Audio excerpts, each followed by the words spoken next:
Ladies and gentlemen, let me talk to you from the heart today.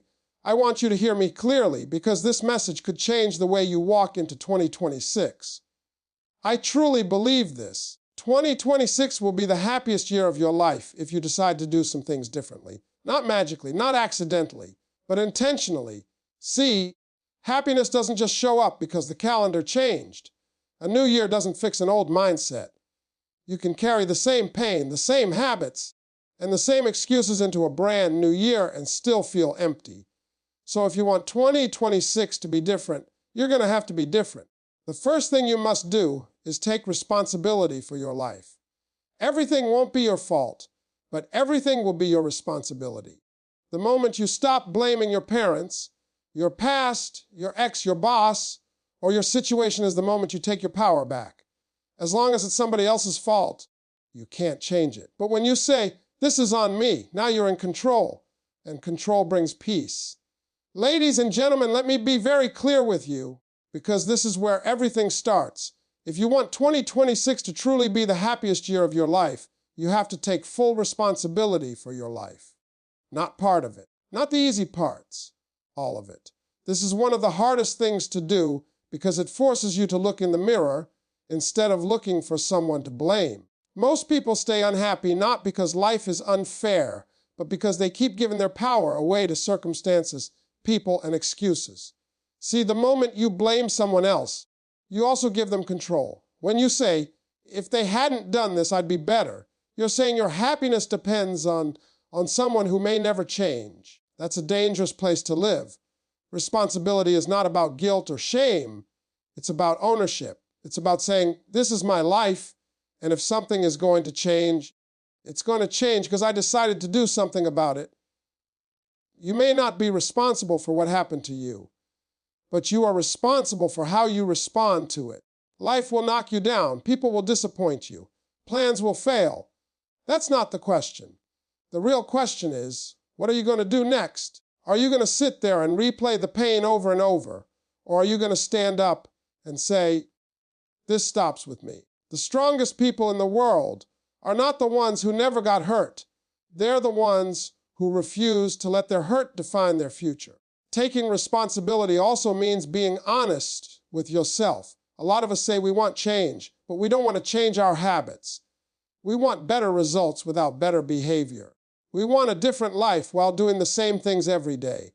Responsibility forces you to ask yourself hard questions. Why am I still here? Why do I keep making the same choices? Why do I allow certain people to treat me a certain way? Those questions are uncomfortable, but they are powerful. When you take responsibility, you stop waiting to be saved. You stop waiting for permission. You stop waiting for the perfect moment. You realize that nobody is coming to rescue you, and instead of feeling scared, you feel free. Free because now the outcome is in your hands. You start waking up with purpose instead of excuses. You start moving with intention instead of emotion. This mindset also changes the way you see failure. Failure stops being something that embarrasses you and becomes something that educates you. When you own your mistakes, you can learn from them. When you blame others, you repeat them. Every setback carries a lesson, but only responsible people are willing to listen.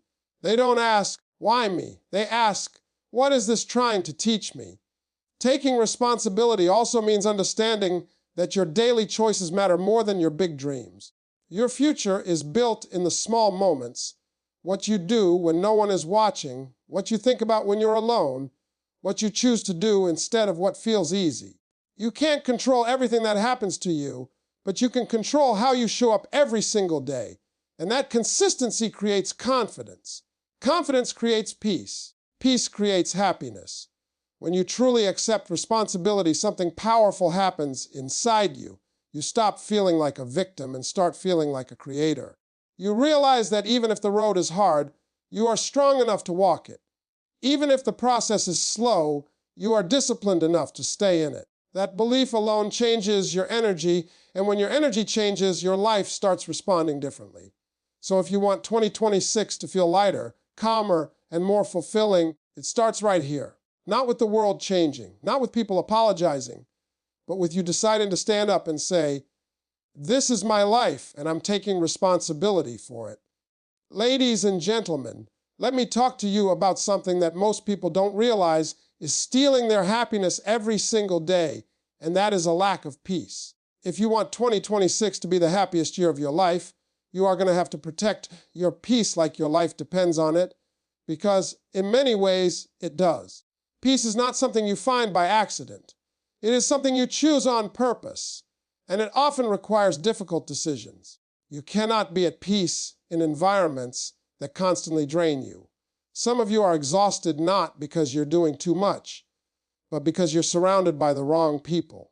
Everybody in your life should not have front row seats. Some people belong in the audience, and some people don't belong in the building at all. If every conversation leaves you confused, angry, or doubting yourself, that is not connection, that is contamination.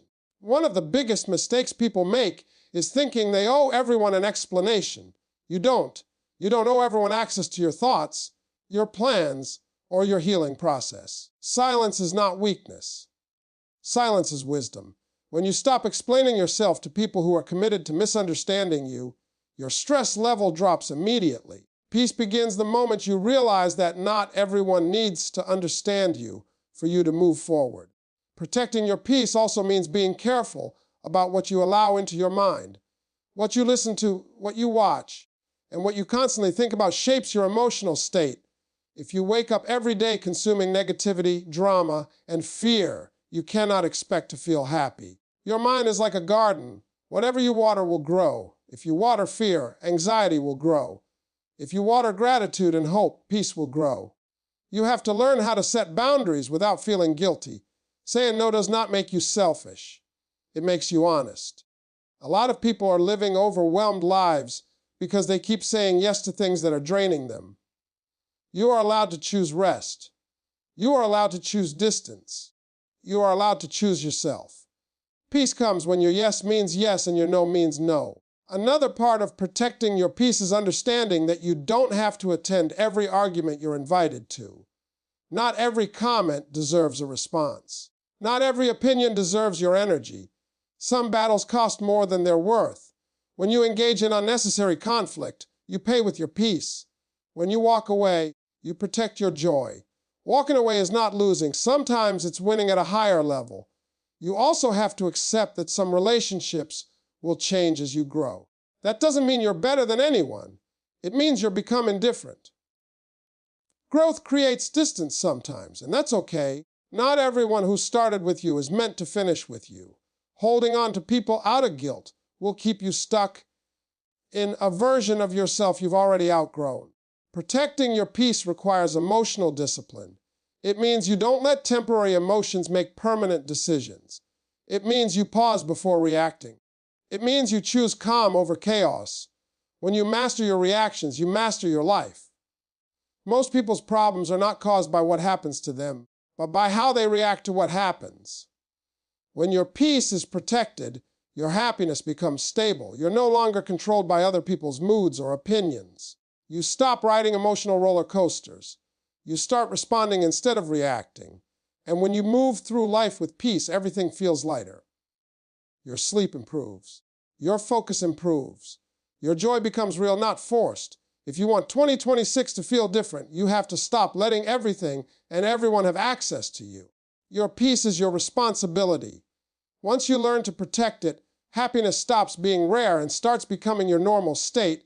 Ladies and gentlemen, let me tell you something that separates people who dream from people who actually change their lives, and that is discipline. Not motivation, not excitement.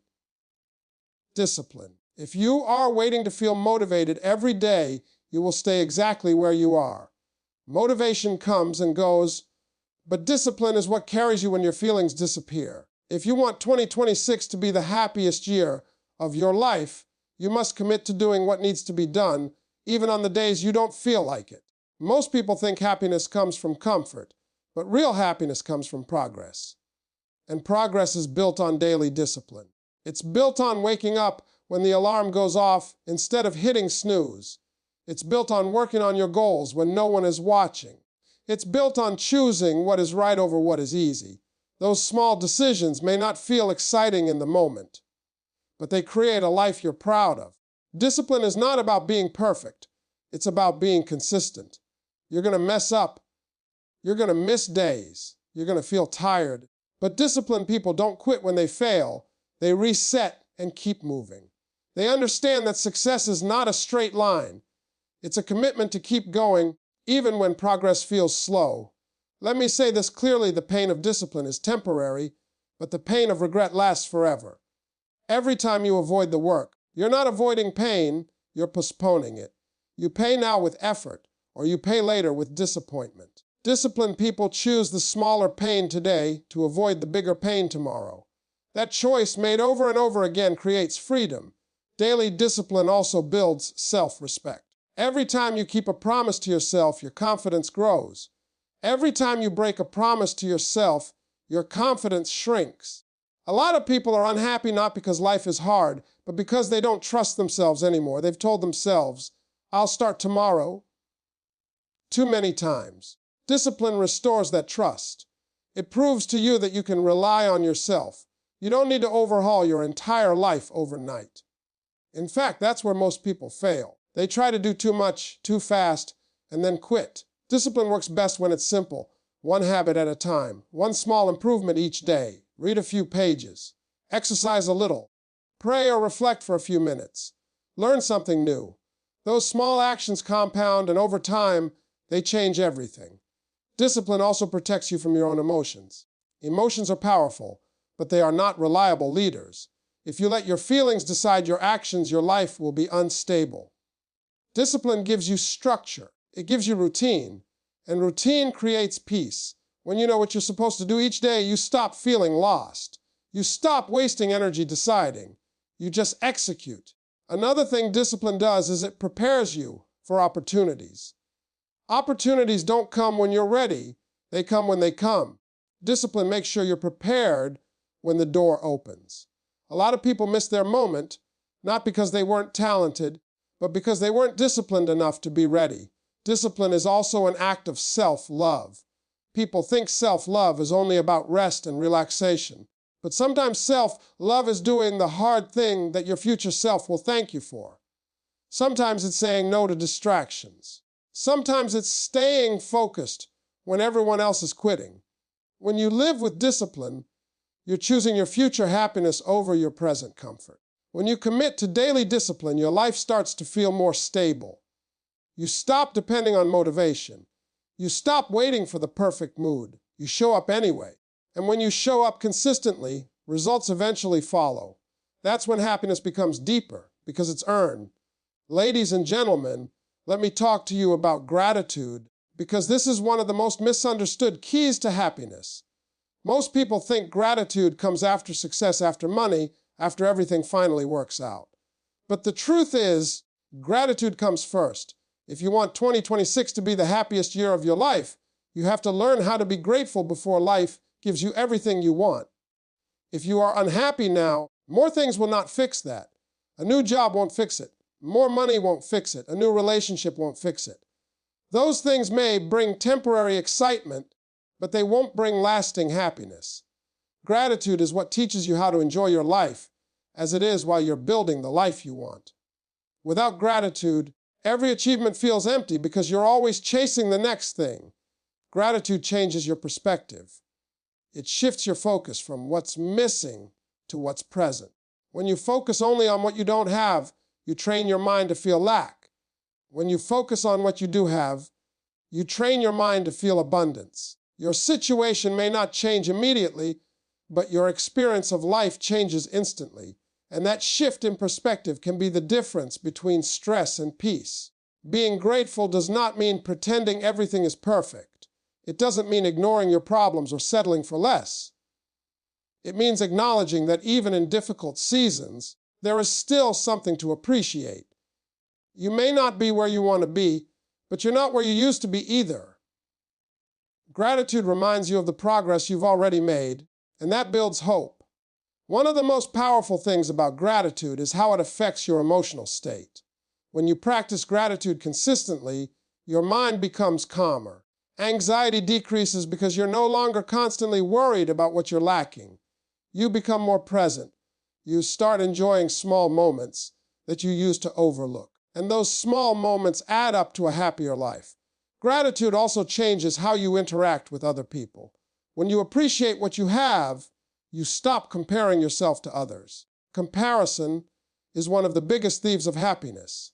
There will always be someone with more than you and someone with less than you. Gratitude keeps you grounded in your own journey instead of measuring your worth against someone else's highlight reel. Another thing gratitude does is it opens your heart. When you're grateful, you become kinder, more patient, and more understanding. You stop taking people for granted. You express appreciation more often, and that creates stronger relationships. Strong relationships are one of the greatest sources of happiness, yet many people damage them by focusing only on what others aren't doing instead of appreciating what they are doing. Gratitude also prepares you to handle success better. If you don't learn gratitude now, success can make you more anxious instead of happier. You'll constantly fear losing what you gained. Gratitude teaches you contentment, and contentment allows you to enjoy your achievements without being controlled by them. Practicing gratitude doesn't require big changes.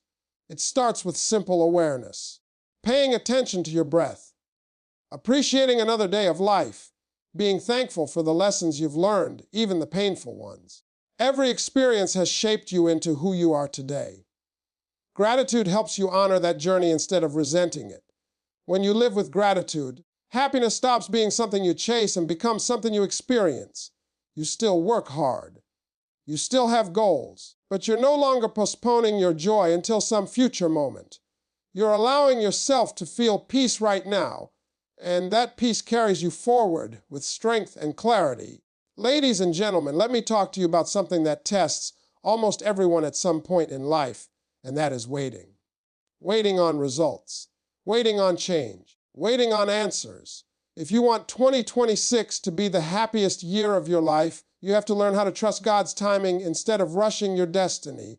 Most frustration in life doesn't come from denial, it comes from delay, and delay is where faith is developed. We live in a world that wants everything instantly.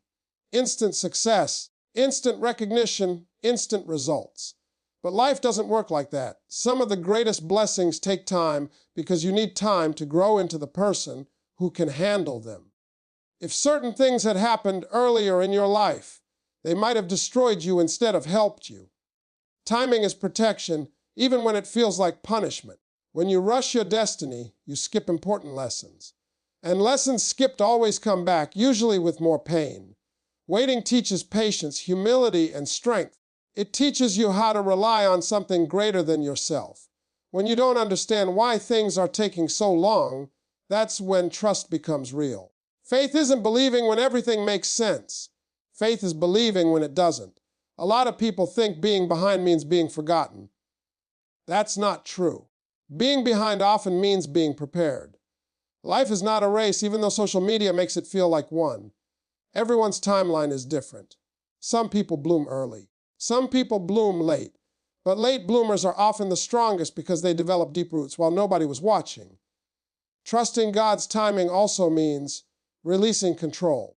That's hard for a lot of people because control feels safe. But control is an illusion. You can plan, you can work hard, you can be disciplined. But there are still things you cannot force. When you try to control what's out of your hands, you create anxiety. When you surrender what you can't control, you create peace. Waiting seasons are not wasted seasons. They are building seasons. This is where character is formed. This is where habits are refined. This is where you learn who you really are when nobody is applauding you. Most people want the spotlight, but they don't respect the preparation that happens in the dark. Yet that preparation is what sustains you when the spotlight finally comes.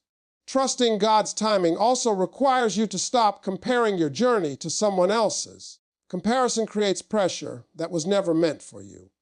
You don't know what someone else had to sacrifice, endure, or survive to get where they are. You only see the result, not the process. Your process is custom-made for you, and that's why it doesn't look like anyone else's. Another hard truth is that sometimes delays happen because you're being redirected. Not every closed door is a loss. Some doors close to keep you from walking into something that looks good but isn't right for you. When you trust God's timing, you trust that even the disappointments are working in your favor, even when you don't understand how. Learning to wait doesn't mean doing nothing. It means doing what you can while trusting what you can't. You still show up. You still improve yourself. You still prepare. But you stop stressing over outcomes you can't control. That balance is where peace lives. You work hard, but you rest emotionally. When you truly trust God's timing, your happiness becomes more stable. You stop feeling like you're running out of time. You stop panicking about the future. You become present in the now. And that presence allows you to appreciate your life instead of constantly worrying about what's next. Waiting becomes easier when you realize that what's meant for you will not miss you. It may come slower than you expected, but it will come at the right time. And when it does, you'll understand why it couldn't have happened any sooner. Ladies and gentlemen, let me tell you something that will save you years of stress, frustration, and unnecessary pain if you truly understand it. You do not need to prove anything to anyone if you want 2026 to be the happiest year of your life. You must shift your focus from trying to impress people to becoming a better version of yourself. The need for validation is one of the biggest thieves of joy because it places your self-worth in the hands of other people. So many people are exhausted because they are living for applause. They make decisions based on how it will look, not how it will feel.